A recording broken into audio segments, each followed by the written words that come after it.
والصلاة والسلام على أشرف الأنبياء والمرسلين سيدنا ومولانا القاسم محمد اللهم صل على محمد وعلى آل بيته الطيبين الطاهرين المعصومين المظلومين الذين أذهب الله عنهم وأجسامهم وطهرهم تطهيرا. اللهم صل على محمد وعلى محمد. أما بعد، قال الله الحكيم في كتابه الكريم: بسم الله الرحمن الرحيم. فسبحان الذي بيده ملكوت كل شيء وإليه ترجعون. صدق الله العلي العظيم. اللهم صل على محمد وعلى محمد. Our series of discussions going to its fifth night. Yesterday, we delved into some of the more subtleties of this secret that's been given to us. These majalis of Shahzadey that we come to is an institution in itself. Its survival is the protection of the faith. And what we have today is because of these 10 nights.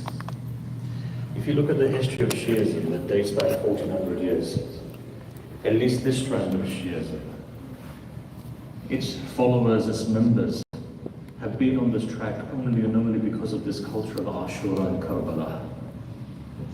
So therefore, there's an intention when you come to a majlis. For some people, that intention could be the fulfillment of hajat. And we've seen it many a time. The people who come here, their hajat are fulfilled. For other people, there could be a different intention. Could be the ma'arif of Ahlul Bayt and understanding that. There's many intentions, and all of those intentions are correct. For whichever reason you come, it's correct.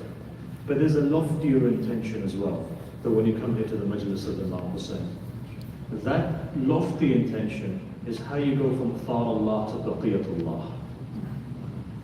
In other words, how do you go from Imam Hussain to the living Imam of the time? That's the purpose of this. These majalis are not just words, they're nur. The dhikr of Imam Hussain as such is that it's nur. And in particular, when you look at the traditions of the last days, it becomes even more imperative for people to go towards Imam Hussain. Look, we discussed yesterday, when Allah favors somebody according to Imam Ja'far al-Sadiq,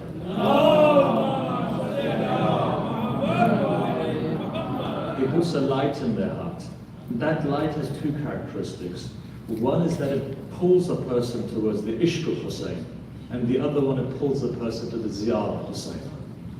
But remember another thing as well. Remember this. If you look at the past, we Shias have been famous for remembering Imams who have passed away from this world. We have this intense love for them.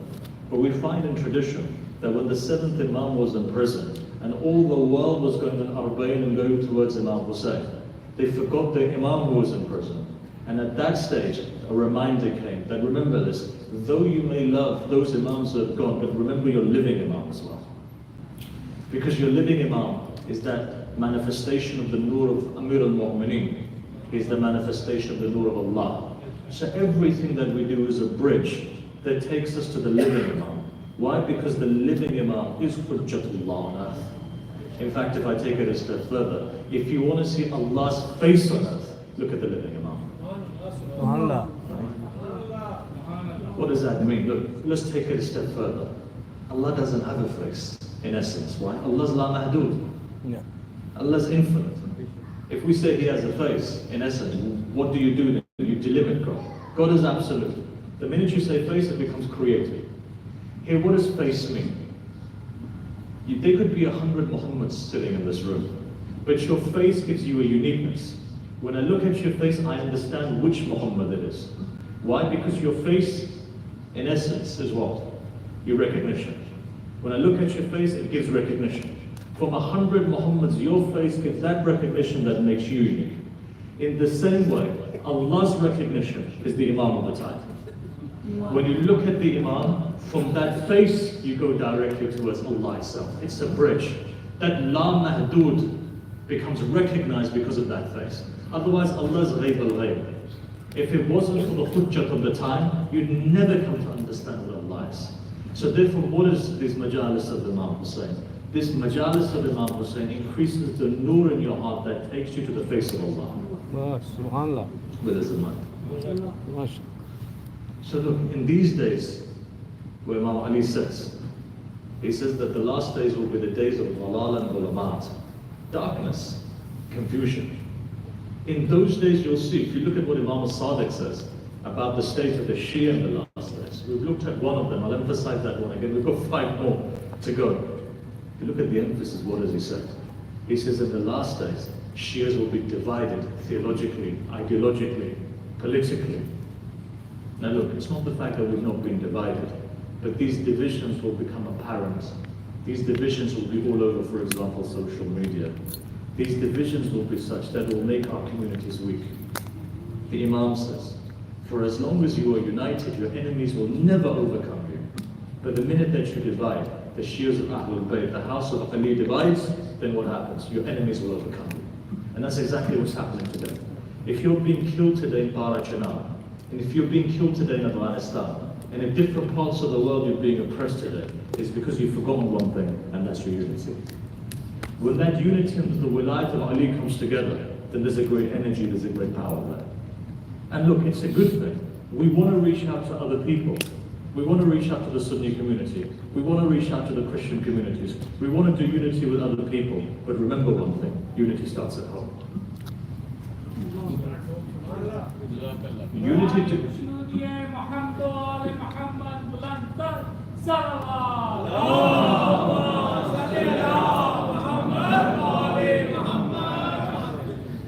Remember this, if the house of Amir al-Mu'mineen comes together, then slowly but surely everything comes together. But where does it start off from?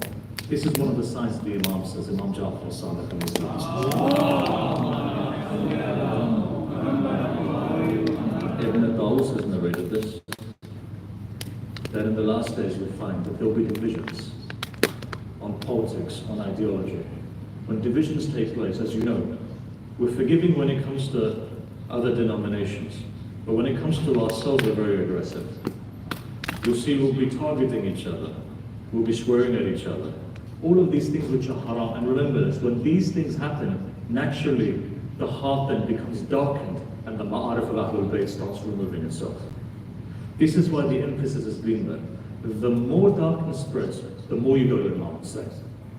The hadith says this, we have tradition on this by the way, that if you're poor, at least once a year go to Imam Hussein. Though you have a living Imam, but the fact of the matter is this, Imam Hussein is an antidote for Balal and Dhulumat. And I've seen myself that as these years have gone by, your children's baqa, their survival comes with Imam Hussein. So bear this in mind. If you've noticed a Shia revival in the last 10 to 15 years since the fall of Saddam, that Shia revival has only come because of the fact that your frequency to Imam Hussein has increased. Otherwise, the religiosity in your children is leaving. If you look and see today, this particular generation of the under 30s are probably the most intolerant that we have in all of Shiism. If you look at it and see the intolerance that they have, the lack of istidlal that they have, the lack of, in fact, knowledge that they have, the lack of akhlaq they have. But the only thing that's saving them is Imam Hussein. And you'll notice, children as young as 13, when they go to Imam Hussein, it mellows them. It lightens their heart. Why is that? Look, that nur of Imam Hussein that comes in the majalis of Sayyid al-Shuhada, the way that it's removed, the first is when you have bad company. So remember, your surroundings also influence you. If you look at what our father said, from the food that you eat to the people that you meet has an impact on your nafs. If you're with people who are sinners, and we're all sinners, but if a person is doing major sins, so there's 2 types of sins. One you do it openly, one you do it hidden. At least the person who's hiding at least has some ghayra. Because we know we're sinners. Imam says, Imam Ja'far al-Sadiq says, he says, my Shia will sin.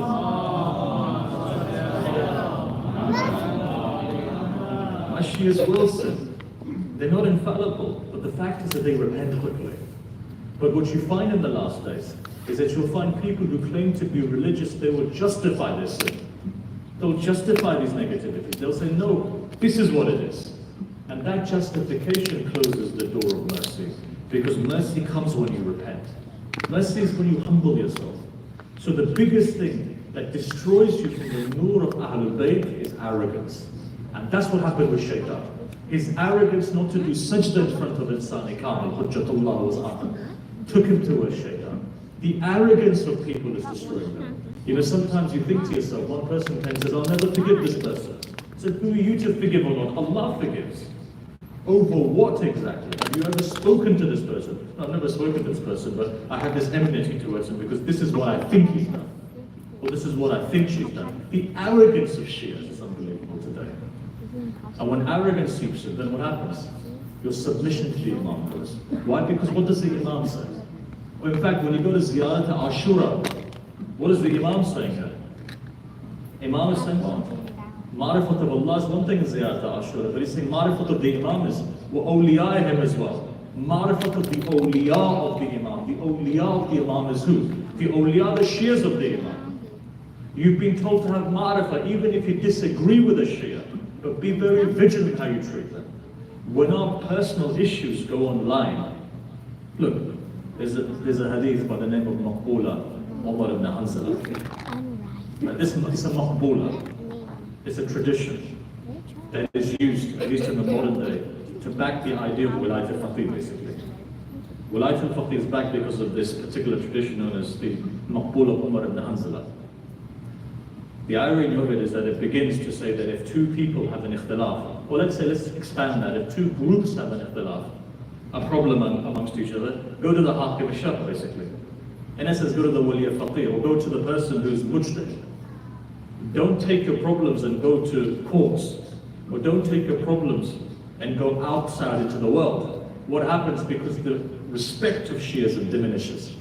Today your ikhtilaf is all over YouTube, it's all over Facebook, it's all over Instagram, which by the way I'm not on any of these things, so I only hear from people secondarily, and it's good maybe that I hear secondarily because it doesn't mess up your mind. But if you look at it and see, your issues are surrounded all over the social media, all over WhatsApp and so forth. What happens? Remember this, if two Shia groups or two Shias are having a fight amongst each other, it leads to tasdeef al-mafhum. It basically weakens the faith, it destroys the image. The minute the image is destroyed, you've committed a major sin. If you have a problem amongst each other, Islam has told you a template. If you follow this template, your heart is not darkened, your heart is not destroyed. Your heart is not taken away from the nur of the Imam. Imam is in pain when two of the Shias argue. Imam is in pain. You know, I'll give you an example. In the Quran, Khums is divided into 6 parts, right? Today you divide it into 2, 7 Sada and 7 Imam. That's not how it traditionally was. It was divided into 6 parts. Sahm of Allah, of the Prophet, of the Imam and Ahlul Bayt, right? Then the Miskeen and the Yatim and the Wayfarer. So it was divided into 6 parts. The Sahm, which was part of the Imam would use his money to resolve the differences amongst the Shia reacted. Imam saw it that lofty, that if there is problems and the unity of my Shia is destroyed, then the entire house of Islam falls down. So the most important thing for Shias in this time, in particular when we talk about the time of Laylat al-Kubra, is the unity of the Shia. And I know that we have a unity with the Sunni community and we have a unity with the wider communities. But they can all say, if you guys haven't got your house in order, what are you coming to us for? What do you want? The most important thing is this. So remember one thing, whenever there's a problem between two groups, it could be in Houston. Then in Houston, mashallah, you're ma'soom. So let's go to the neighboring cities. When there's a problem between two mosques, as opposed to going to court, there's a methodology, as opposed to arguing with each other. If you are certainly convinced that a person has committed a sin, fine, distance yourself. But don't go bad-mouthing each other, that destroys the faith. Because the outside world, I tell you one thing, some of the greatest Sunni scholars alive said to me many years ago, they said, we always thought Shias were united until social media. Now you're as divided as us. Automatically what's happened then? The respect, or if I may say in your language, the harburu of the Shias have been destroyed. Once that happens, are you somebody who's a zina to the Imam? Your sixth Imam is saying. All Shias believe in Imam Abbas.shahadet. What's he saying? He's saying, be our zina. Be our beauty. Don't be someone who becomes a negative stain for us, basically. So bear this in mind. Yes, okay. So what does Ahlul Bayt say? If you have a problem, go to your seniors. In your, for example, if you do taqleed, go to the marja. There have been cases in the last 30 years that when there were differences, and there were serious differences, theological as well, you saw differences. The famous cases in front of me, there's one famous case over Messianism. I'm not going to mention names or anything else. But that case goes into Ayatollah Sistani, doesn't it? It doesn't act out on the people. People are not condemning each other. So what happens? Generally what happens when there's a problem? You go to your alim, you go to the elders, you try and resolve it in-house. If it's not resolved in-house, you go to the next stage. You go to the offices of the Maraja. If it's still not resolved, you go to the Marja. If the Marja hasn't said anything, if the officers of the Maraja haven't said anything, if your senior ulama haven't said anything, then who are you to turn around and start a fitna? Bear this in mind. As much as you think that you're right, if the higher sources haven't said anything and they're quiet, it means there's a hikmah behind it. If Sayyid Ali Sistani is not saying anything, there's a hikmah behind it. There's a hikmah in remaining quiet. And I've heard from youth to say, no, but it's logical. So-and-so has done this, so therefore I'm going to go and attack them openly. No. If there's anybody who has the right to attack the Sayyid Ali Sistani, none of you have. Do you not think that when a fitna arises in Shiism that he doesn't know? No, he knows everything. Everything is fed back to him. If he's not done something or said something, if you have a case, go and argue with him. Don't argue it in the public where Shiism is then destroyed, where the face is defaced. Because remember this, when there is a defacing taking place of Shiism, then the nur of wilayah will issue. When does this generally happen? When an issue becomes public, it's because of an ego issue. Ego and arrogance come together. It's a satanic vice that pushes you away, as religious as you may think a person is. But the minute that they come out like this, then what happens? Look, there's been many cases in front of me. None of these cases you bring out to the public. There could be people I dislike, for example. You'll never hear it from my voice. Why? Ayatollah Sistani could dislike some people. He'll never say anything. Other senior ulama may dislike people. They may even feel some people are inhirafi. They won't say it in public. Why? Because the minute that you come out, it defaces the face of Shiism. More than mine in your life is the respect of the Imam. So maintain that respect of the Imam. Right? Maintain that respect of the Imam. Don't destroy yourselves like this. Because remember, here the science says, here the Imam is saying, that in the last days, you'll find fitna rises. When fitna rises among Shias, automatically you'll become weak. You'll be fragmented. Even if there's millions of you on earth, even then you'll find that you're weak. Your enemies will overcome you. You'll be fragmented. You'll be disrespected. But when you are united, then your respect increases. Look and see. As long as you're united behind your Imam, you're respected there. But the day you take everything in your own hands and you think, well, Allah's given me an aql, therefore I'm going to use my aql. You know, in mantiq they say there's a word using your aql as well. Unfortunately, many of us don't actually know how to use our aql. This is why the first thing ulama learn in mantiq is how to actually use your aql. That you go for a step-by-step process. If you look at Greek logic and the way, I'm not talking about scientific logic now. In the olden days, Greek logic would teach you how to use your intellect. Because it's not apparent to everyone. When the Quran says do tadabbur and tafakkur, it also gives you principles as to how to think as well. But look, if we had time, we'd go into it. So the one thing is this. The nur of the Imam, the nur of the majalis of Hussein is diminished. The first thing is when your ego gets in the way. And many a time the ikhtilaf that we have between each other is to do with ego. Nothing else. If you go deeply inside and think, why do I hate this person? For example, I've never spoken to this person, but there's something negative that goes even further back. This negativity. Because if we're true followers of the Imam, if you remember what Hazrat Zahra says,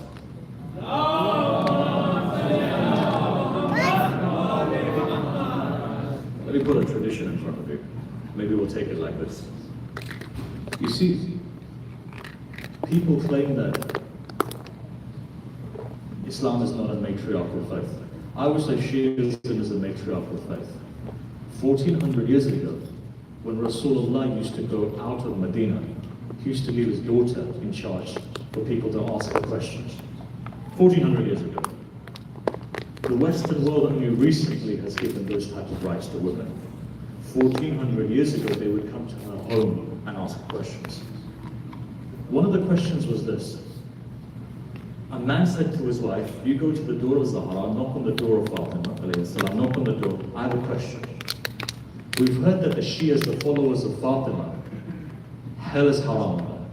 Even if they were chucked into fire, wouldn't burn them. What are the qualities of these Shias? So they go and this lady, she goes inside. She says, my husband has a question. What are these qualities? 4 qualities are listed.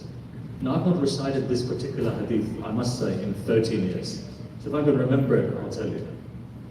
First quality is this, right? You do that which is wajib on you to do. And you refrain from that which Allah has told you to refrain from. Right? Makes sense. But there were 2 more qualities that were difficult. One is you do what we like. Meaning what? If we like that you have sulh amongst each other, then you try and do that. If we want you, for example, there's a tradition that the Imam wants you to remove negativity from your heart for another Shia. You may have a personal issue with them. You may have a family issue with them. You may feel that they're that. For as long as that person says Aliyun Waliullah, then you make sure you make excuses for that person. You make sure you have a dialogue with that person. You make sure you don't disrespect that person. That is the maqam of a Shia. And what we dislike, you dislike. If we dislike riba, you dislike riba. If we dislike tuhma, you dislike tuhma. Based on this condition, you find that very few people come up to that standard of Shia. Okay, you're a muhib maybe. And this is why if you look at Hadith al-Isaf, it talks about the muhib as well. You get the blessing, but you're not a Shia. That title, literal title of a Shia, is when you sacrifice your own nafs for the nafs of the Imam. If the Imam wants something, you blindly, that's it. If the Imam says it's nighttime, it's nighttime. And if he says it's daytime, it's daytime. Why? His aql is the aql of Allah. It's different. Then you don't work your aql then. Yes, they say the Shia is intellectual. In front of anyone, you'll find that his intellect is high. But in front of the Imam, he submits himself. His intellect is sharp because of his submission of his intellect to his Imam. That's when the nur comes. Why, when you submit yourself, that's when the nur comes, right? Look at it, look at the tradition. Habib ibn Mawahir, Khumayl, Sahib al-Sirr, Amir al-Mu'mineen, right? Maytham al-Tammar, Salman. Look at Salman. Salman knows the asar of alam al-Mawara, but when it comes to Ali, he submits himself. If Salman wanted, he could tell you things that you would never have heard of before. He could tell you the future. He could tell you secrets. Salman doesn't do that. Salman's submission is to his Mawla. And it's because of that submission, Salman becomes Salman.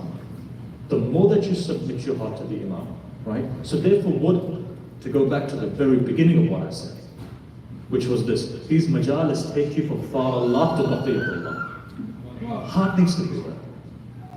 The migration is not a migration of your ears, it's the migration of the heart towards the nur of the wilayah. Nur of that wilayah. So that's the first thing. The second thing the Imam says, he says in Akhir al-Zaman, you'll see the spirituality of the Shia decreasing. The spirituality isn't there. Though we're meant to be spiritual, we're meant to be mystical, we're meant to have irfan, we're meant to have ma'rifah. But you find spirituality decreases in the last days. How do you expand that spirituality? Look, I'm going to tell you some things. You have the secrets with you. The problem is, because it's been given to you free, therefore you don't have value to that. If I charged you for it, then certainly then you have value to that. Should I tell you something? What is the greatest dhikr? The greatest umumi dhikr has tawheed in it, nabuwa in it, imamat and wilayat in it. Which dhikr is that? Dhikr of salawat.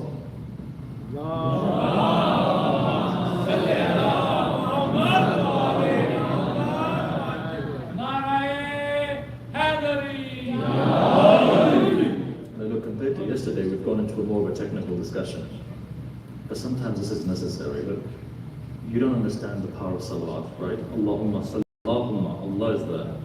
Salli ala Muhammad is there. Wa ala Muhammad is there. All of a sudden you have what? All of your aqeedah is encapsulated in one dhikr. I'll give you an example. On a practical level, somebody comes to Ayatollah Bahjat. They say that my daughter's not getting married. Well, it happens to you. Some of you may have the same issue. Our daughter's not getting married. What should we do? They were expecting him to give a huge prescription. He said very simply. He said, recite salawat and istighfar. Istighfar removes the dirt, salawat increases the nur.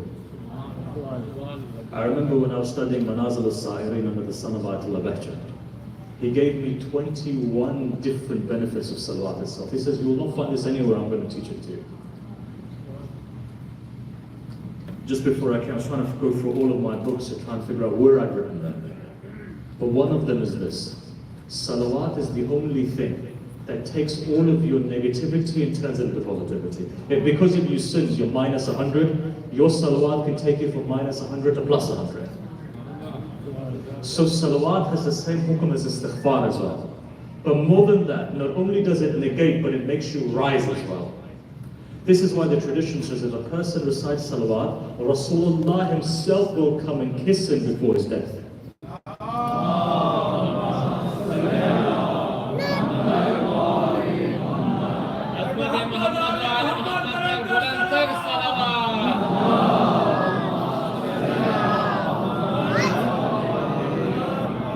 This is what ulama have said, that if you ever have a hajat, make the intention that you'll recite 10,000 salawats. You'll see that in one sitting, if you can do. I've seen miracles on this. I've seen miracles on this. 10,000 salawat, immediately the door opens. Anyway, our Bahjat says, he says, recite istighfar and salawat. It's in front of us, it's not something which is, in a week that person came back and says, oh, well, guess what? I've come to you because yesterday a very good proposal after many years came from my daughter.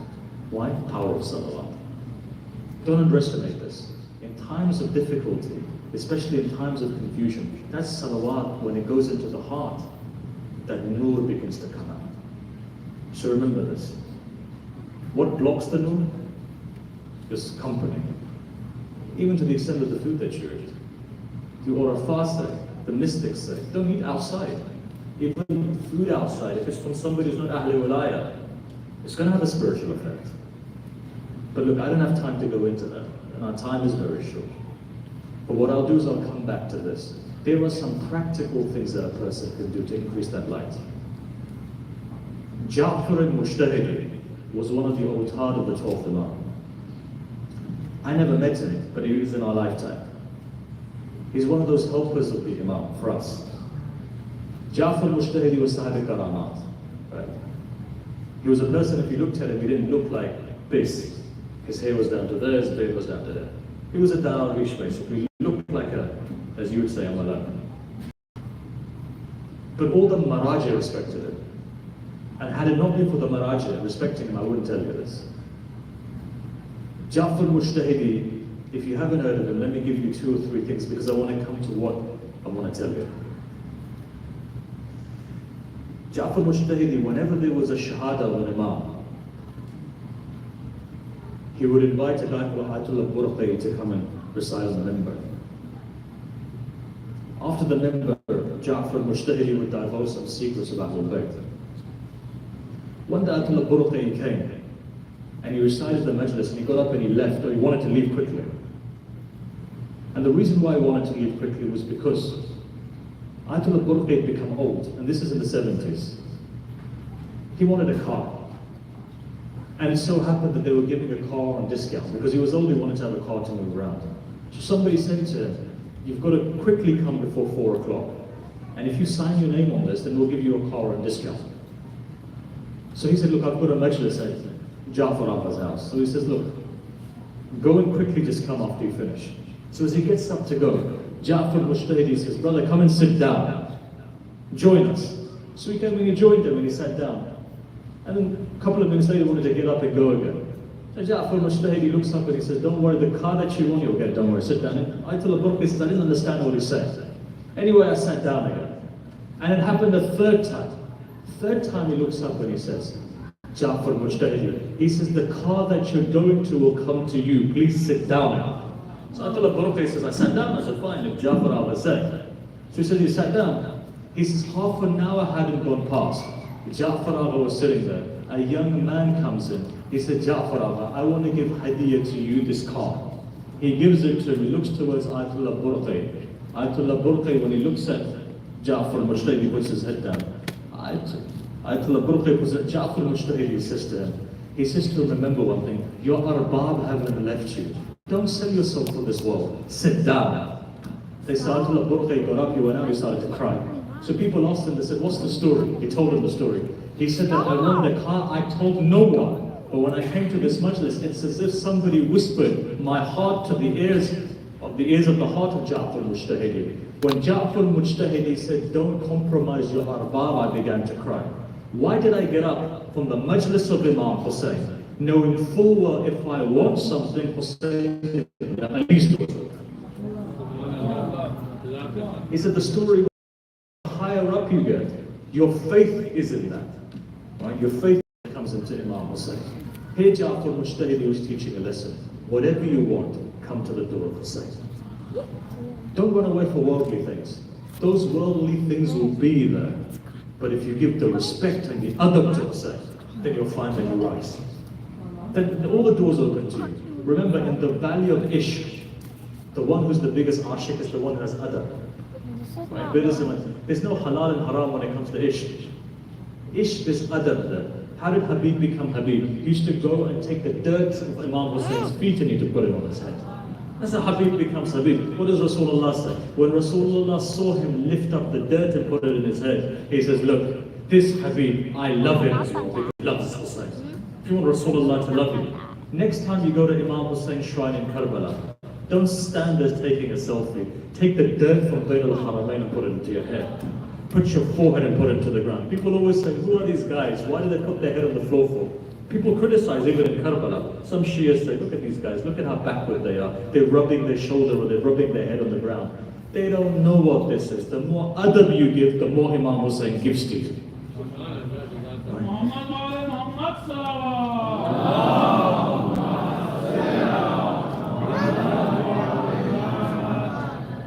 The khak on the floor where your Imam steps is a shifa for you. If you understood that only. If you understood why, he's the son of Zahra. Son of Zahra. Only then did you become ashik. The story is in front of you. Habib, when he was younger, fell on the roof. People were crying he was dead. He was dead. Hadith is dead. Habib fell, he was a young boy, fell onto the ground. He was 4 years old. But he loved another person, and that person was Hussein ibn Ali. When Imam Hussein as a 4-year-old came, Rasulullah was standing there, what does he say? He says, Habib, get up. Imam Ma'soom says, get up. Habib, got up. With this in mind. These miracles still happen today. You just need an eye to see them. Bear this in mind. Ja'far Mujtahid is teaching us a lesson. We're about to give you another lesson as well. So first thing is this. Especially in these last days, increase your spirituality by putting your faith in Hussein ibn Ali. Hussein will never leave you, believe me. The minute that you made an intention to come to this majlis, Imam Hussein is on you. If the Quran is saying those people who are shaheed in the way of Allah are alive and the sustenance is there, who are me and you to negate that? Bear this in mind. All of your Imams watch you. Okay, they're all compressed into the living Imam. But every Imam has his place. The day you make your intention to go to the ziyarah of Imam Hussein, from Houston as you begin to walk, Sayyid al-Shuhada is watching. Karam of Sayyid al-Shuhada is there. Zahra is with you. Bear this in mind. You don't realize this. We sell ourselves cheap. We sell ourselves short. Don't ever sell yourself short. Imam Hussein is there with you. Ahlul Bayt is there with you. They've never left you. You know, sometimes I find, when you go to a majlis, somebody gives you a whole list of their marhumin, right?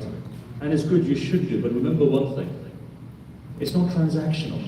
Ahlul Bayt have already blessed your marhumin the minute that you made an intention. Whether the dhakir forgets to remember, sometimes he forgets, people get upset, you forgot to recite the name. Don't worry about that. Hussein ibn Ali already knows. Remember, ishq is with the heart. Hussein is not transactional. Hussein just wants you to take a step towards him. He opens the door to everything else. You've made the intention, Hussein ibn Ali is there for you. With this in mind. So don't ever sell yourself short on this. The more ma'arifah you have of Imam Hussein, the better it is for you in this lifetime. It gives you peace. Look, let me give you one more tradition. Time is running. Fortunately, we don't have time. Just so you can understand how Kareem the Imam is. In Najaf, there used to be an alim, and the alim once said, he said, I saw a dream. I went to sleep in the daytime. My eyes shut. He says, I saw a dream. In my dream, I saw a young man, and I was standing in the haram of Imam Hussein. I saw this young man go to the Zari, and I saw Imam Hussein come out, smile, and greet him. He said, I knew immediately this is a dream which is a true dream, a Sadat dream. He says, I got up, I went running to the haram because I knew something was about to happen. He said, when I got to the haram, I saw the young man. I saw the young man smile. I didn't see Imam Hussein physically, but I saw everything else. I couldn't see Imam Hussein, but I could see the expressions on this young man that I saw in my dream. So when I finished, I ran to him. I said, son, I know Imam Hussein was smiling at you. I know Imam Hussein was replying to your salam. What is it that you've done that Imam Hussein does this? You know what he replied? He says, Allah, my parents, I come from a village outside of Karbala. I live 1 farsakh away. Roughly, I think one is about 3 or so miles. He says, I live 1 farsakh away. He says, both of my parents were old and they were ill. So what I used to do was every week I used to take one of my parents. One day it so happened I was taking my father on the horse and my mother started to cry. So I went and I said, Mother, what's the problem? She says, look, I want to go to Hussein. He replies, I said, but Mother, it's not your turn this week, it's next week. She says, son, I don't know if I'm going to live until next week. He says, don't worry, Mother, I'll carry you on my shoulders. He said, I put my mother on my shoulders and I began to walk. After a while I got tired, I sat down, I got up. Eventually I got to Karbala. He said, when I went to Karbala, because of what I did for my parents, Hussein ibn Ali was standing there, smiling at me and greeting me. He says, both of my parents have died, but even to this day, whenever I come into Karbala, I see Sayyid al-Shuhada standing there and smiling at me. Muhammad Ali Muhammad Balandar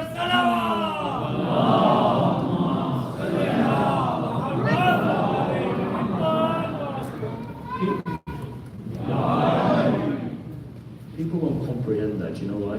They think, but Hussein 1400 years ago, no, you don't understand. Hussein is the son of Zahra. For Ahlul Bayt, this world or that world is Allah. They're there for you, but you've got to be there for them. Meaning what? Meaning submit. You being there for them means submit your heart. What did you do? There are many things that we need to discuss in the coming nights. Honestly, I haven't even started the series yet. Still making a groundwork on this. And we've only got 5 lectures to go, or 4 lectures to go. But the fact of the matter is this. One of those things you must remember is Silatul Rahim. In Akhir Zaman, the hadith says that you'll find children disrespecting their parents. You'll find that elders' hearts will be hard towards the youngsters. The ideal situation is that your heart is merciful to the youth, and the youth are always respectful to their elders. Don't ever break ties with your family, even if you know they're not good people. I'm not saying be stupid. What I'm saying though is be such that you don't break ties. The breaking of ties also removes you from the lutf of Allah. It diminishes your life. Look, Mutawakkil Abbas had a son. His son goes to the Imam of the time. He wasn't a Shia, but he went to the Imam of the time. He says, guide me, Yabna Rasulullah, because ultimately, even if you're not a Shia, but you still believe in the Imam as the son of the Prophet. He says, Yabna Rasulullah, guide me.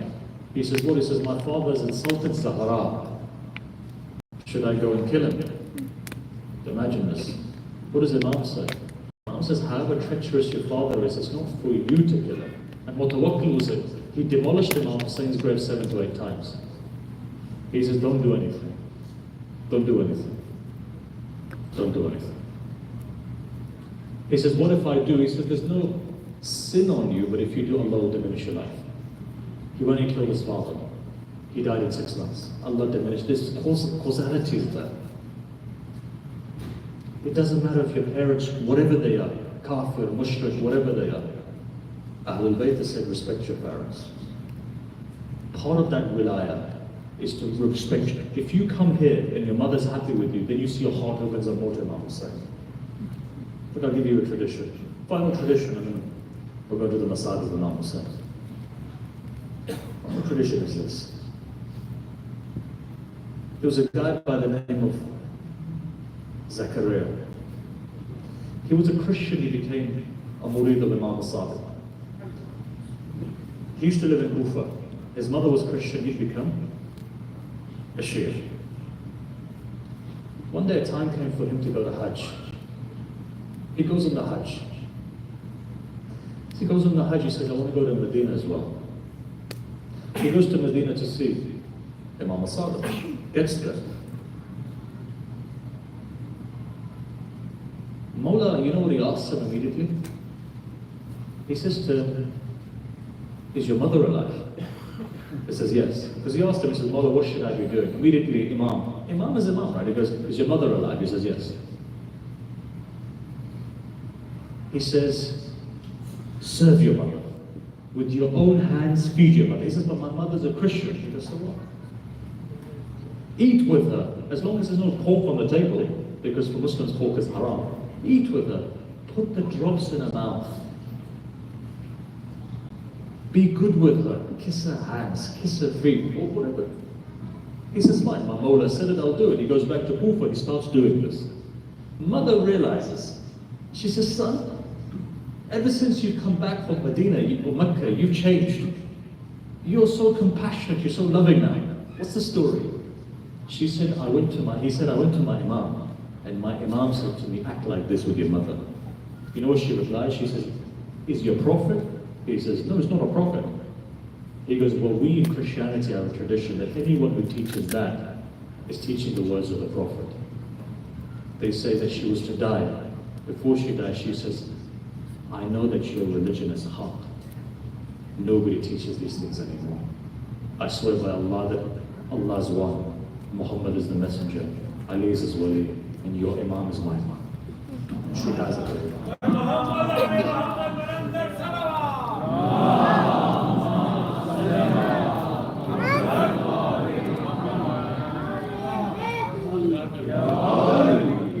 I think I'm using all the traditions of the, because I can see Sunnis in the crowd, I can see. One thing that we have, mushtarak amongst all of us, is the love of Imam Ja'far Sadiq. Whether you believe in him as an Imam, as we do, or you believe in him as the son of the Prophet, but the fact of the matter is this, that every tradition I'm giving is for everyone to implement. It's found within all of the house of Islam. So bear this in mind. Akhlaq is important. Respecting your parents, all of these things are there. We know them, but we don't follow them. Look, if you think this religion has come to me and you easily, it hasn't done. People have given their blood for this religion to come to you. So what you don't understand, it's been given to you on a plate. Ahlul Bayt have been slaughtered for this religion to come to you. Especially at the beginning of Islam, Ahlul Bayt have been slaughtered for this religion to come to you. But my time has run out. But as these nights go on, these nights become heavier.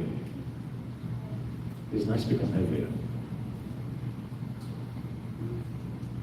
You know, tonight we're here to give condolences to a mother who there's no one in the world today to call mother anymore.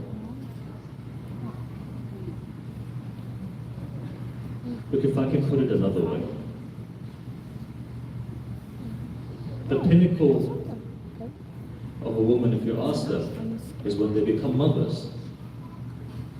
You notice. Ask a woman who can't have children, when she sees other children running, how she feels.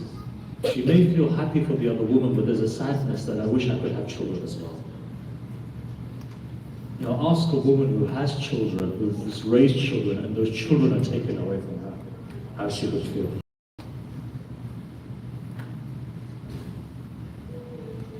today, when you cry, I want you to cry in a way that Zahra's heart feels relaxed. You know why? Because today you're here to give condolences to Zahra for Zainab. Zainab had 2 children, all in Muhammad.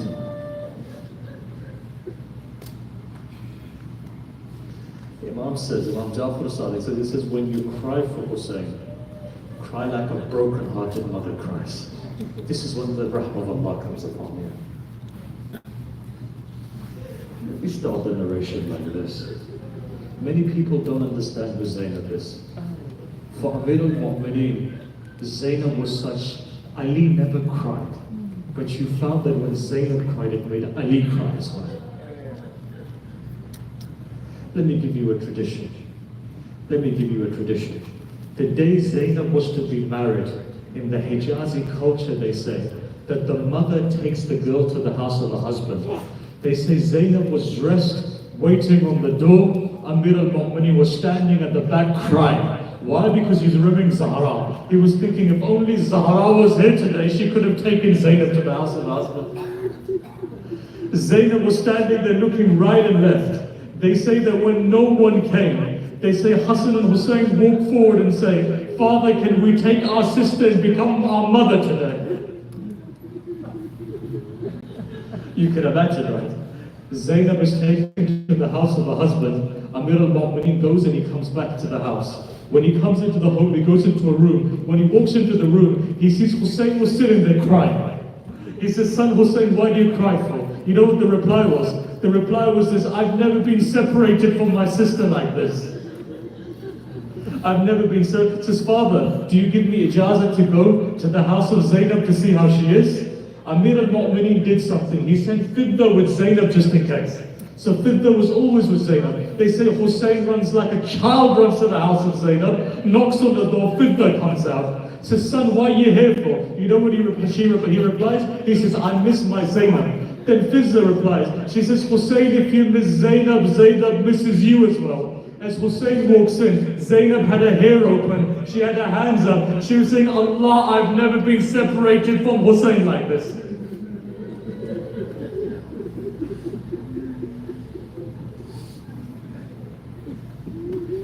She says, I've never been separated from Zainab like this. Like they say, tears are in your nasiib. And Zahra wants you to cry, you'll cry. But tonight, just understand, I don't need to recite anything. Just the pain of Zainab should be such.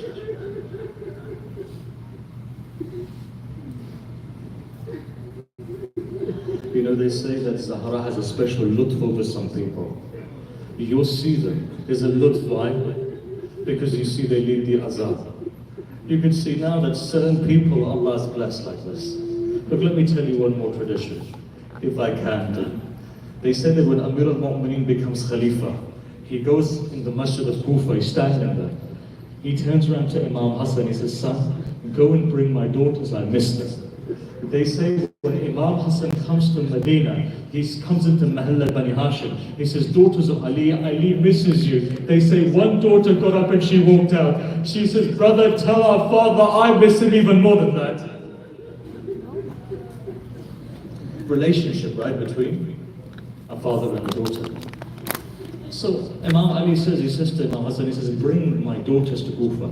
That day he stands up on the minbar and he says, Ahl Kufa, my daughters are coming. Tonight don't come out, my ghayra won't be able to take it. Then my daughters are there and you come out. Tradition says at night time, Imam Amir al-Mu'mineen is standing there. In the masjid, Imam Hassan comes, he says, your daughters are there. He says to the people, he says, I'm going to go. He goes. They say when he goes there, Imam Hassan was holding a camel. On the camel was a mahmal. On the mahmal there were curtains. At that moment he comes forward. He says, Hassan, do you give me permission to take my daughter myself? He says, Father, it's your daughter. Fathers, when they get older, you find that they become more softer. When they become softer, you see this, naturally it happens. He grabs the camel and he begins to walk. He says, Zainab, undo the curtains, daughter. Look, this is the boundaries of Kufa, Zainab. And he begins to move again and he says, Zainab, undo the curtains and look, Zainab, look and see, this is the first street of Kufa. Zainab again looks. Again Amir al-Mu'mineen begins to walk. Again he says, undo the curtain. Zainab, look, this is the first road of Kufa. Again she looks. Finally a time comes when he says, undo the curtain and see, this is the bazaar of Kufa. At that moment Zainab can't take it. She says, Father, tell Abbas, tell Muhammad Hanafiya, but I'm never going to come to the bazaar like this, Father. Amir al-Mu'mineen with tears in his eyes says, no, Zainab, a time will come where you'll be paraded in the...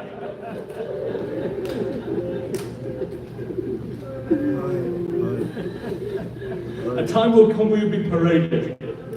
You know, the painful moment for Imam was this, when Ibn Muljim hit him on the head. Amir al-Mu'mineen was being stretched out, old father now is being stretched out. When he comes to the door of his house, he says, lift me up so I can walk in. They say, Ali, you don't have the energy. He says, no, lift me up. They say, why? They say, because I've got daughters in the house. If they see their father lying like this, what is going to go on their heart? Amir al-Mu'mineen walks in. Tradition says something. You know what the tradition says?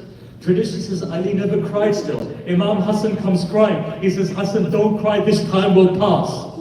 All of Banu Hashim are gathered. Imam Hassan, he looks up towards him and he says, where's Hussein's son? Where's Hussein's son? You know what happens? Imam Hassan goes into a room. He says Hussein was sitting there. When a child cries, if you've ever seen a child cry, when it begins to choke on its tongue, it cuts breathing. They say Hussein was sitting there choking on his tongue. He cut breathing. At that moment, Imam Hassan says, brother, if our father sees you like this, what's he going to say? Imam Hussein comes. Imam Hussein begins to cry. Amir al-Mu'mineen, son, this time will pass, don't cry. They say Ali didn't cry. He was giving peace to all of his children and all of the ashab. A time comes, though, they say, when Zainab comes in crying, they say Amir al-Mu'mineen started to cry. He couldn't take the pain of Zainab, in the way Rasulullah couldn't take the pain of Fatima. But they say Amir al-Mu'mineen puts his head on the shoulder of Zainab, in the way Rasulullah put his head on the shoulder of Zahra. They say Rasulullah whispered something into the ears of Zahra, Ali whispered something into the ears of Zainab. I looked around everywhere to see what that was. There's one tradition that tells you what that was. You know what that was? That was this. They say that many years later, when Kufa and Sham comes, they say an old daughter comes and sits on Bazar Sham's door. The most difficult moment, one bazaar, that in 2 minutes you can cross.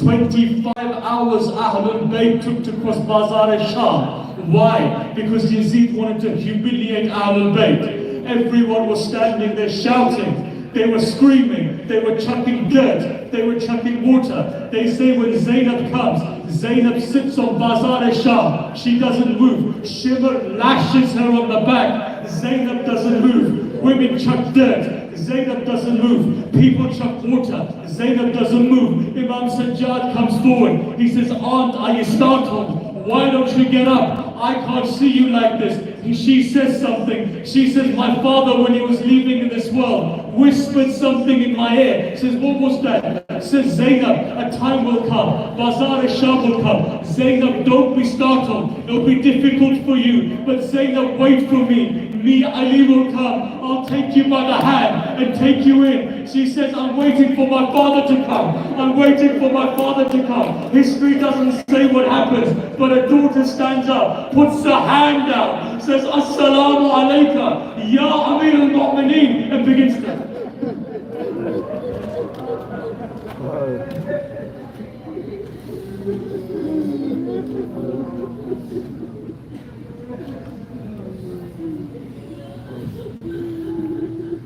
I'm not going to recite anymore. Allah fulfill your hajat. I'm going to go directly. The night of Ashura comes. Sayyid al-Shuhada is walking. As he walks, he's going from tent to tent, tent to tent, tent to tent. Eventually he comes next to a tent. In there he's listening. What is he listening? There's a mother there with 2 children.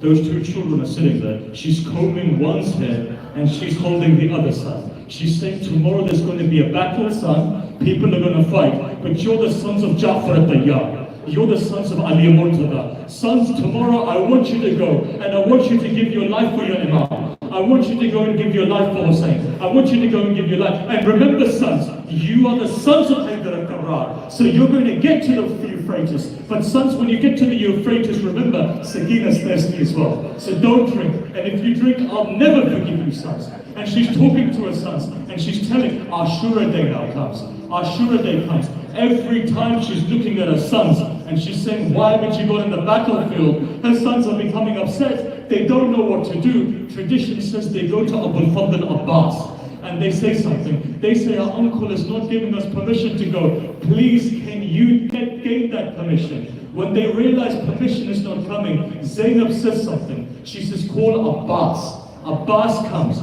He puts his head down, saying that Zainab said. She says, say to my brother, for the sake of my haqq, allow my sons to go. Abbas goes with tears in his eyes.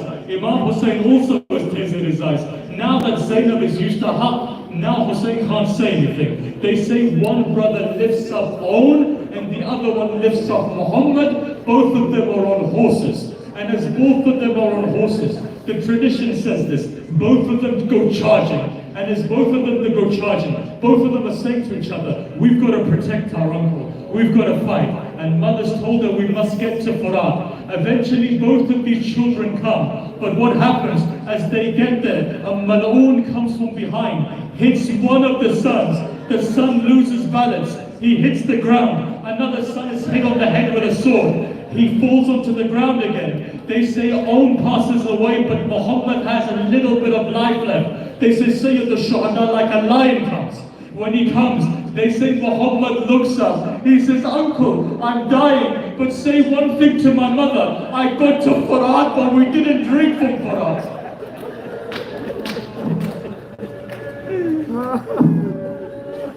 Says, I got to Farad, but we didn't drink from Farad. Tell our mother we didn't drink. They say two bodies are brought back. As those bodies are brought back, everyone is coming and giving condolences. Zainab doesn't come though. Eventually Imam Hussein says, please come. They say Zainab walks. She puts both of her arms on the chest of her sons. She says, my lions, I've given sadaqah for Hussein. Now I'm not going to take it back.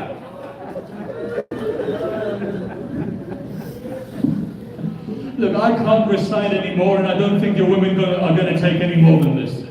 But what I'll say is this. 10th of Muharram comes. Al-Vida to all of the Shuhada. They say two bodies are standing on the side. There's no mother to come and say Al-Vida. They say Zainab begins to walk.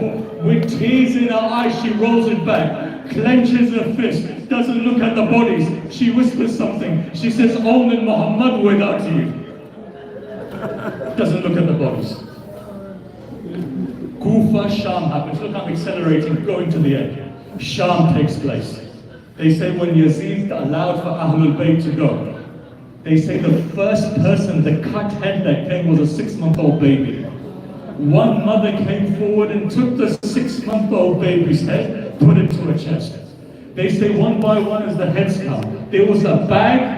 In the bag, there was only one bag. Every other head came, but one head was in a bag. You know who comes forward? Zainab comes forward, says, give me the bag. Whose head was in there? Abbas's. Why was it in a bag? Because it was hit so many times on the head that the head was broken in a way that the bag kept together.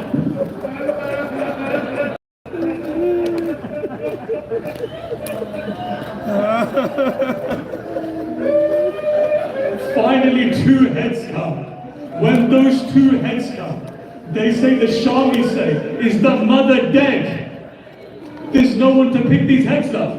Fizza comes, she says, give me the head, the mother is alive. When she takes the head to save the Zainab, you know what Zainab says? She says, we are Ahlul Bayt. What we give, we don't take back.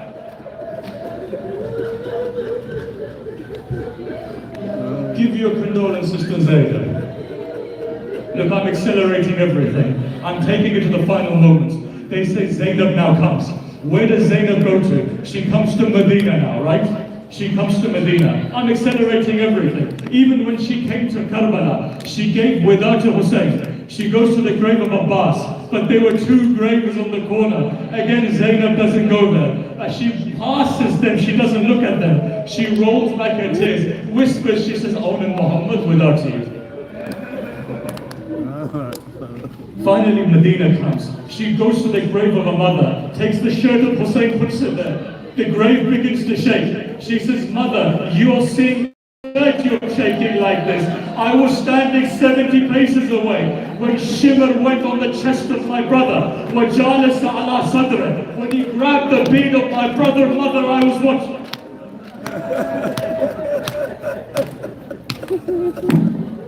Look, I won't recite anymore. You won't be able to take it. But let's go quickly. Quickly, let's move forward. You know what they say? Eventually a time comes, Zainab has gone to the house of Hussein. She's gone to the house of she's gone to every house. Finally, now she comes to her own house, Zainab does. As Zainab comes there, she's standing outside. She sits down outside her house. In that moment, who do you want? You'd want your husband to comfort you, right? They say, Abdullah bin Jafar, Zainab is now tired. 40 days Zainab is tired. Zainab has seen all the tragedy of Karbala. She comes and she sits there. Abdullah bin Jafar comes. But the tragedy is this. He looks up at Zainab. He says, "Oh, old woman, my wife isn't here. Come back another time." They say now Zainab's heart is completely broken. She looks up and she says, "Abdullah, recognize me. I'm Zainab." When she lifts her hands, they say Abdullah bin Jafar collapses. She says, "What's happened? What makes you collapse, Abdullah?" He says, "Nothing, but when I saw your arms, there were marks on your arms." What happened to your arms, Zainab? Say that Zainab gets up. Final thing now, Allah accept your du'as. Final thing, Zainab goes inside. Heavy-hearted, she goes into a small room. As she goes into the small room, the first thing she sees, two small musallas were there. She looks up, takes them, puts them to their chest. She says, "Own and Muhammad, without you, I don't want to live any."